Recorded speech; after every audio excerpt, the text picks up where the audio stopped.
Bonjour à tous et bienvenue dans ce nouvel épisode de Hyperion Podcast.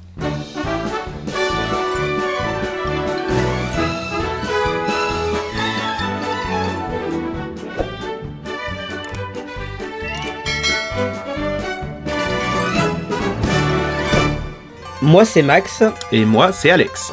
Aujourd'hui nous allons vous parler de la rethématisation des Country Bears à Walt Disney World en Floride. Absolument. Et je rajouterais même pourquoi l'attraction va être rethématisée, en tout cas repensée. Et puis on donnera aussi notre avis sur cette rethématisation, c'est quand même le but aussi du podcast. Déjà, je pense qu'on va parler de l'attraction en elle-même parce que peut-être que beaucoup de Français ne la connaissent pas. Alors est-ce que tu peux présenter l'attraction déjà, de quoi il s'agit ? Les Country Bear Jamboree est une attraction avec des ours animatroniques sur le thème de la country qui a ouvert en Californie et à Walt Disney World en Floride et à Tokyo. Actuellement en Californie il n'existe plus, qui a été remplacé par Winnie the Pooh et il existait encore sur le territoire américain en Floride à Walt Disney World, à Magic Kingdom. Actuellement il y aurait une controverse avec cette attraction qui a déjà été modifiée.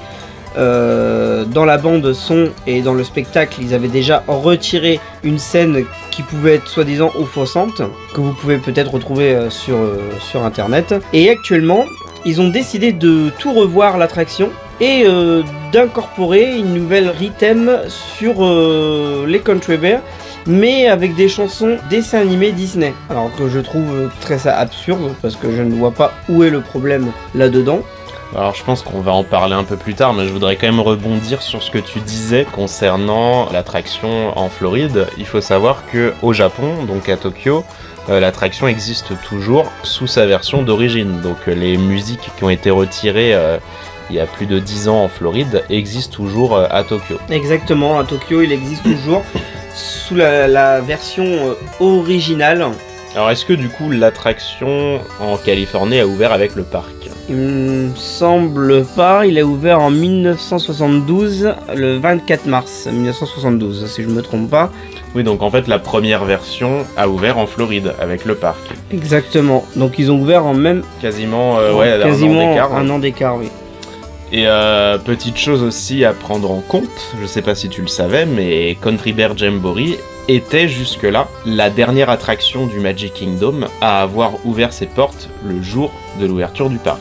C'est-à-dire que toutes les autres attractions ont depuis soit changé de thème, soit été modifiées. Donc voilà, c'est quand même une attraction emblématique qui part aujourd'hui, bien que peu connue par nous les passionnés de Disney français, vu que l'attraction n'existe pas à Disneyland Paris. Mais il faut quand même se rendre compte que c'est une attraction qui a marqué les esprits et qui est quasiment, j'ai envie de dire, aussi emblématique que le Enchanted Tiki Room par exemple. On devait la voir à Disneyland Paris à la place du Colonel Atis à l'époque.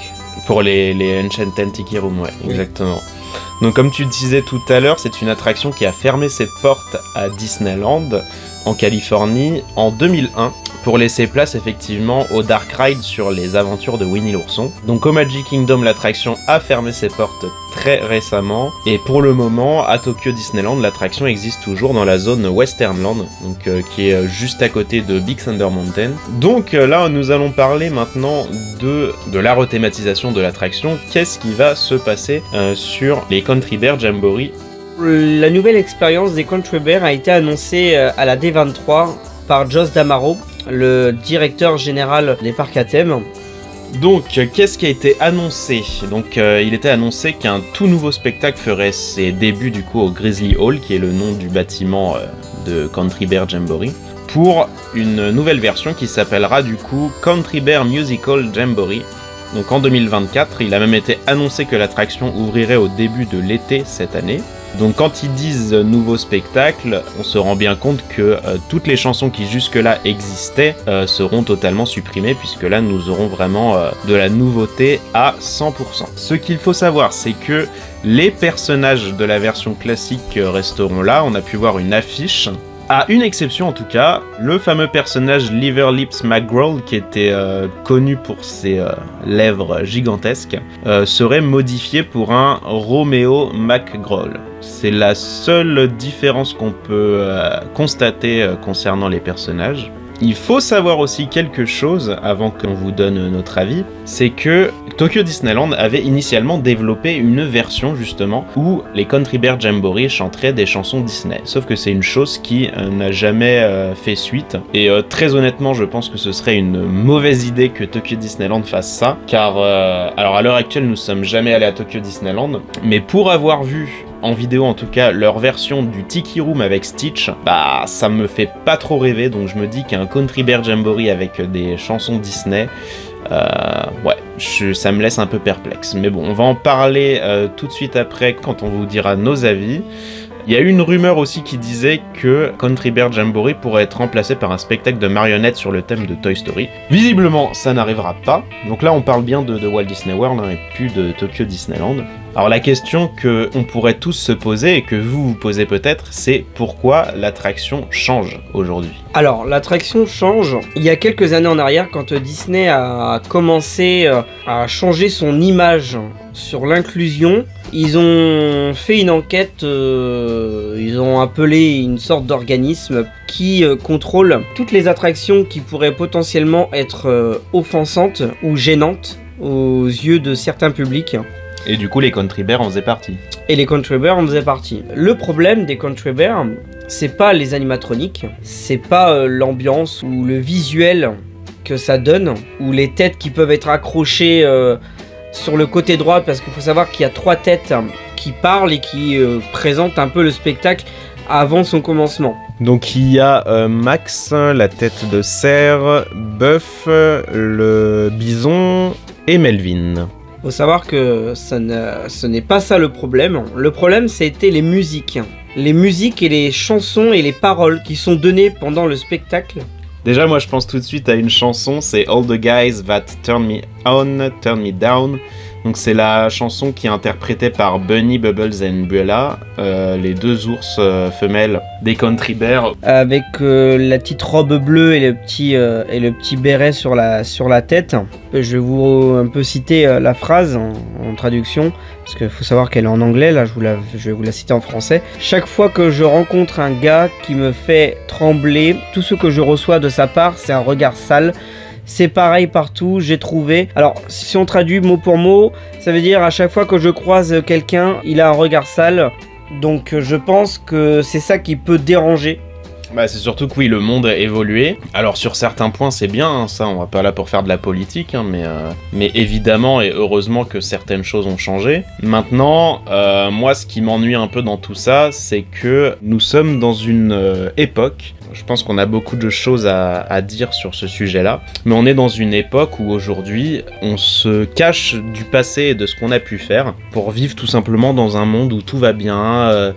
Alors que, bah, malheureusement, il faut se dire que l'être humain et le monde ont une histoire. On ne peut pas lui tourner le dos comme ça. Je pense que c'est une attraction, Country Bear Jamboree, qui est là quand même depuis l'ouverture de Walt Disney World, donc en 1971. Donc ça va faire plus de 50 ans. Il ne me semble pas que l'attraction ait posé problème jusque-là. Maintenant, j'ai aussi un contre-argument et je pense que ça va pas forcément aller en la faveur des Country Bear Jamboree. C'est vrai que c'est une attraction qui était désertée quand même. Alors je dirais pas désertée, je pense que c'est une attraction qui a beaucoup vieilli et on le ressent rien qu'à l'audio. Quand on écoute une musique de maintenant, la qualité sonore va être différente. À cette époque-là, on sent que c'était encore à la bande magnétique. La qualité sonore de l'enregistrement des voix des personnes qui ont chanté était très ancienne. Et je pense que l'attraction a mal vieilli ou vieilli. C'était plus, comment dire, une attraction très populaire aux yeux des visiteurs qui venaient dans le parc. Mais il faut savoir que c'est quand même une attraction mythique à faire. Quand on fait cette attraction, il y a quand même un charme. Et malgré que la salle n'était pas remplie à plusieurs reprises à nos plusieurs visites, il faut savoir que le public était très rythmé avec le spectacle. Il y avait beaucoup de gens qui interagissaient avec les animatroniques. Tout le monde applaudissait au rythme de la musique. Il y avait quand même une ambiance très chaleureuse. C'était quand même un spectacle très bien. C'était toujours une expérience à faire dans la journée. Juste qu'elle n'attire moins le public par rapport à l'époque. Les gens préfèrent aller tester une nouvelle attraction, je pense. Non, puis il faut quand même se dire que à l'époque, c'était une attraction qui était extrêmement populaire. Parce que quand on se dit que l'attraction a été quand même exportée dans 2 parcs Disney différents, c'est que l'attraction a eu un succès. C'était une grosse attraction pour l'époque qui ouvrait dans un premier temps à Walt Disney World. C'est quelque chose quand même, il faut se rendre compte que à cette époque-là, les grosses attractions en général ouvraient à Disneyland et étaient exportées par la suite à Disney World.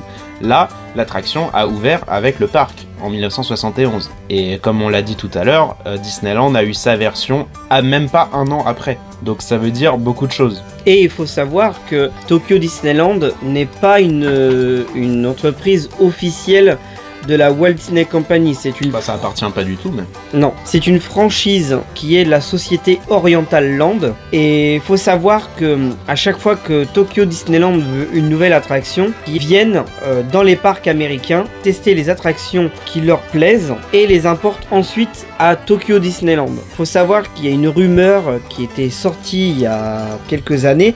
Quand Mickey Runaway a ouvert, il y a eu une rumeur apparemment que l'équipe d'Oriental Land est venue tester l'attraction pour voir si cette attraction serait intéressante à importer dans leur parc. Ça ne les a pas intéressés. Donc il faut savoir que, attention, Tokyo Disneyland, quand ils choisissent une attraction, la plupart du temps, c'est qu'ils savent qu'elle est mythique et ils savent que c'est une attraction qui est étiquette. Donc si les Country Bear est actuellement à Tokyo Disneyland, ce n'est pas pour rien. Faut savoir aussi que les Japonais sont très conservateurs. Oui. Parce que dans leur parc, ils ont encore la version originale de Jungle Cruise, la version originale des Pirates des Caraïbes, ils ont encore Splash Mountain dans sa version originale, et là, du coup, depuis quelques semaines, c'est maintenant eux qui ont la version originale de Country Bear Jamboree. Et comme je disais même plus tôt, et que tu disais aussi, c'est la seule version de l'attraction qui, à ce jour, possédait encore toutes les musiques originales de l'attraction et qui n'avaient pas été modifiées, contrairement à Walt Disney World. C'est des gens qui n'aiment pas trop le changement. Ils aiment bien que ça reste comme c'est. Figé dans le temps. Voilà. Il faut que ça reste dans son jus. Et c'est ce qui fait toute l'originalité de Tokyo Disneyland, justement. Ils ont réussi à garder ce que les autres parcs Disney ont perdu avec le temps. Eux ont réussi à garder cette poussière de magie malgré tout. Bah, c'est ce qui fait toute la différence. Et moi je rajouterais autre chose aussi concernant les Country Bear Jamboree, c'est que les Japonais aussi adorent les animaux. Oui. Donc forcément, c'est une attraction qui parle. Je pense pas qu'ils ressentent le besoin de changer l'attraction. Peut-être que je me trompe, hein. Et malheureusement c'est triste à dire, mais je pense que ces jours sont comptés même au Japon. Comme je le disais un peu plus tôt, Tokyo Disneyland a sa propre version du Tiki Room, avec une version avec Stitch. Mais maintenant, on va quand même revenir sur la rethématisation, puisque c'est quand même le but de ce podcast. C'est notre avis, nous, sur la rethématisation de l'attraction. Donc comme on l'expliquait plus tôt, l'attraction va être changée, du moins le spectacle va être totalement nouveau, avec des chansons Disney, uniquement des chansons Disney. Quel est ton avis sur la rethématisation ? Alors moi je trouve que c'est pas une bonne chose. Dans l'ensemble, la Walt Disney Company fait perdre tout le charme qu'il y avait à l'époque dans les parcs Disney. Et c'est ce que moi, personnellement, ou peut-être à d'autres personnes, ce qui me donnait envie d'aller dans un parc Disney. C'est de faire une découverte d'une expérience inconnue. Maintenant, quand on va dans un parc Disney, il faut savoir que il faut mettre de la licence. Il faut raconter la même histoire qu'il y a eu dans un film ou dans un dessin animé. On ne crée plus d'expérience avec une histoire inventée par les Disney Imagineering. On sent qu'il n'y a plus vraiment de réelle liberté de création et artistique. Maintenant, il faut se baser sur un box-office. Enfin, on peut même dire plus directement quelque chose qui a, qui a fait du bénéfice pour Disney, tout simplement. Bah bien sûr. C'est ça le problème, c'est que le jour d'aujourd'hui, l'entreprise a une vision très malsaine.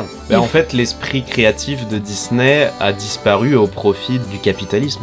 Le problème, c'est que c'est pas que le capitalisme. Les grosses entreprises veulent être numéro 1 dans les chiffres d'affaires. Moi, ce que je ne comprends pas, c'est que Disney se mêle à la politique et ils sont basés dans le loisir et dans la création. Ils sont pas là pour faire de la politique, ils sont là pour amuser les gens et créer des parcs d'attraction et du contenu. Et là, le problème, c'est que jour d'aujourd'hui, le contenu, ils en font, ça c'est sûr. Mais pourquoi ? Bah pour faire de l'argent, attirer des gens qui sont offensés pour tout et n'importe quoi. Demain, il faudra plus dire bonjour, parce que ça sera offensant. Et Disney part dans ce sens-là. Au jour d'aujourd'hui, il faut enlever tout ce qui peut être dérangeant pour toute personne. Alors, il faut savoir qu'on ne peut pas plaire à tout le monde. Hein.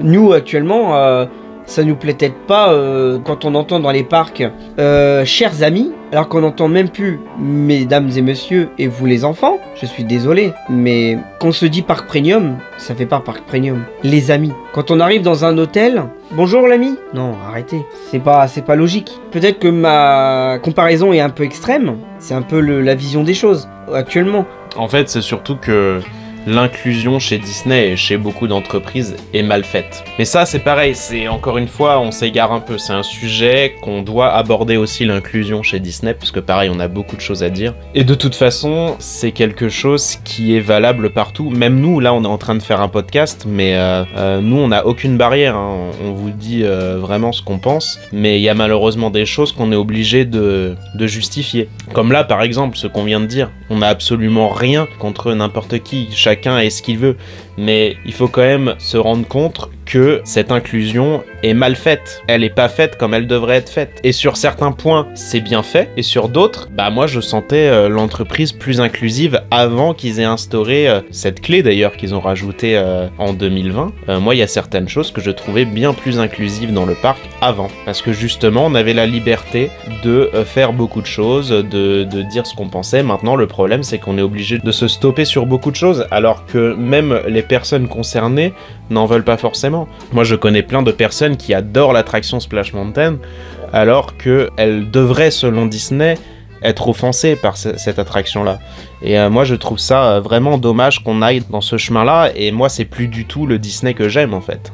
Je suis désolé, mais les Country Bears, elle était gênante pour certains. Et pour d'autres, ils passaient un bon moment et une belle expérience. Après, le problème, c'est que si on commence à rentrer dans ce jeu-là, toutes les attractions, sans exception, posent problème à quelqu'un. Si on part par là, rien n'est irréprochable. Mais la différence, quand même, entre Splash Mountain et les Country Bear Jamboree, c'est que Splash Mountain était populaire, était très très très populaire. C'était une des attractions avec les temps d'attente les plus élevés au Magic Kingdom, hein, et puis même à Disneyland en Californie, c'était une attraction qui, ouais, il y avait beaucoup de monde qui faisait l'attraction et tout le monde l'adorait, cette attraction. C'était vraiment, d'ailleurs, un passage oblige dans un parc Disney. Mais même Disney le savait que c'était une attraction très populaire, parce que à chaque fois qu'il y avait une publicité, soit sur un papier ou à la télé ou sur leur site, ils mettaient cette attraction en avant. Maintenant, c'est limite l'attraction, il faut la détruire, il faut la dégager, il faut tout faire. Limite, c'était une erreur. Alors qu'ils savaient très bien que cette attraction était populaire à l'époque.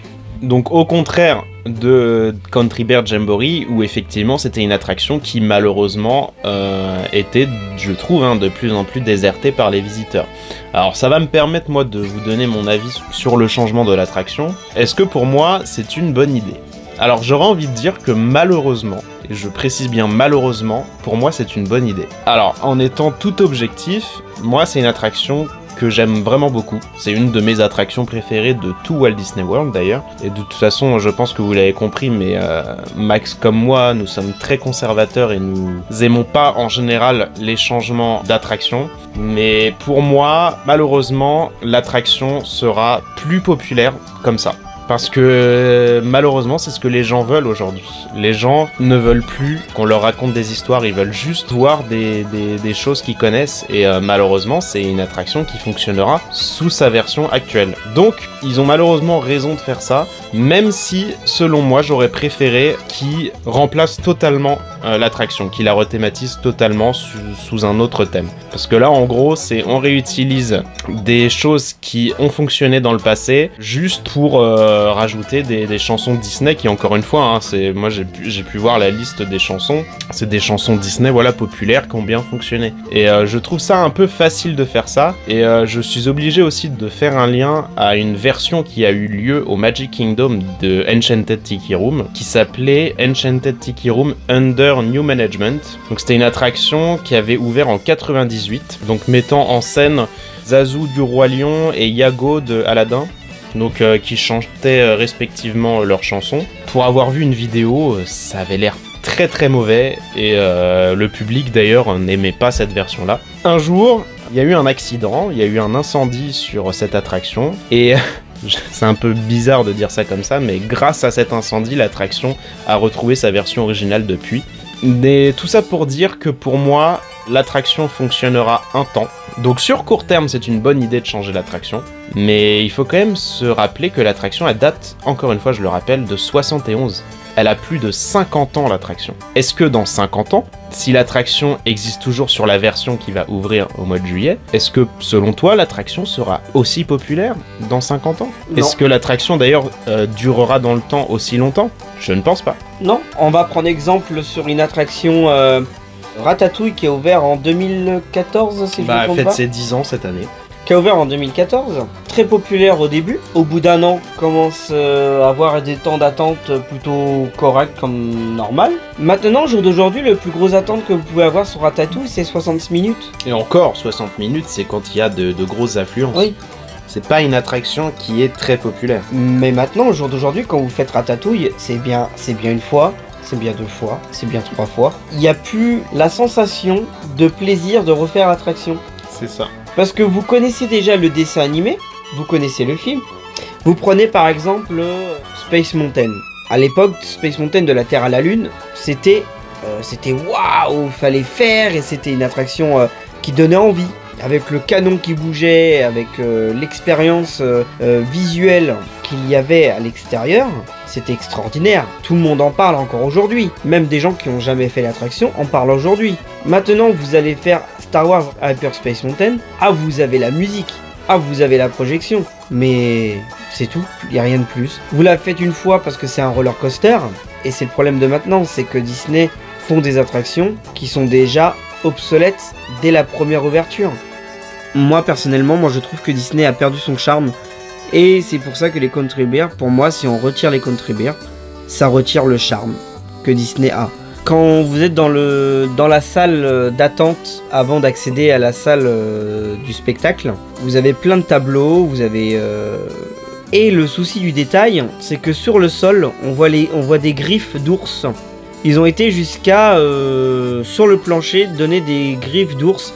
Comme c'est qu'il y avait beaucoup de passages des ours qui attendaient pour aller voir le spectacle aussi. Actuellement, vous ne verrez plus ça dans les attractions à Disney. Le souci du détail n'est plus existant. Je suis assez d'accord avec ce que tu dis, oui. C'est pour ça que voilà, je retirerai pas le fait que malheureusement c'est une bonne idée, mais sur court terme. C'est-à-dire qu'il faudrait qu'ils puissent switcher de version de temps en temps.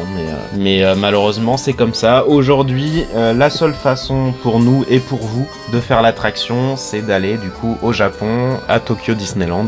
Et si jamais vous prévoyez un voyage là-bas dans les mois, voire années à venir, je vous conseille de prioriser ce genre d'attraction. Alors oui, quand on va là-bas, on va penser à faire La Belle et la Bête, on va penser à faire Fantasy Springs, qui va ouvrir cette année à Tokyo Disney Sea. Mais n'oubliez pas que ce genre d'attraction où il n'y a pas forcément beaucoup d'attente, ce sera peut-être votre seule occasion de les faire. Donc là, je parle des Country Bears, mais je parle aussi de Splash Mountain. Hein. C'est une attraction qui, malheureusement, même à Tokyo Disneyland, n'est pas immortelle. Et qui pourrait avoir ses années comptées, quoi. Plus sur la fin que sur le début. Pour ceux qui nous écoutent et qui ont eu l'occasion de faire l'attraction, tant mieux pour vous. Pour ceux qui n'ont pas pu, comme je vous dis, hein, et je sais que c'est facile à dire comme ça, mais vous pouvez encore la visiter à Tokyo Disneyland pour l'instant. Et puis écoutez, on verra ce que ça donne, mais je suis pas très confiant pour cette nouvelle version. Je suis pas très emballé, pas trop. Enfin, malgré tout, je m'attendais à ce que ce genre d'annonce ait lieu. Notamment quand ils ont annoncé la rethématisation de Splash Mountain, on s'attendait tous à ce que les Country Bears Jamboree y passent aussi. Voilà, c'est chose faite. Pas forcément comme on l'aurait imaginé, mais voilà, c'est comme ça. Ils sont en train de supprimer tout l'héritage de Walt Disney, hein, tout simplement, puis son identité originale surtout. Donc, conclusion, malheureusement une bonne idée pour moi, même si au fond, dans mon cœur, je suis très dégoûté de ce changement, j'aurais préféré qu'il la laisse telle qu'elle est. Et toi, du coup, conclusion? Je trouve ça très dommage que cette attraction disparaît, parce que justement, il faut raconter qu'à l'époque, c'était comme ça, et il faut arrêter de vouloir cacher les choses. Ça sert à rien. Tout le monde vivait bien comme ça à l'époque. Il n'y a pas besoin d'effacer les choses, mais on ne peut pas effacer le passé. Voilà, et c'est ce qui faisait le charme d'un parc Disney. Donc voilà, merci à tous de nous avoir écoutés aujourd'hui. J'espère que le sujet vous a plu et n'hésitez pas à nous dire ce que vous en pensez. Et on va se dire à dimanche prochain. Salut! Salut!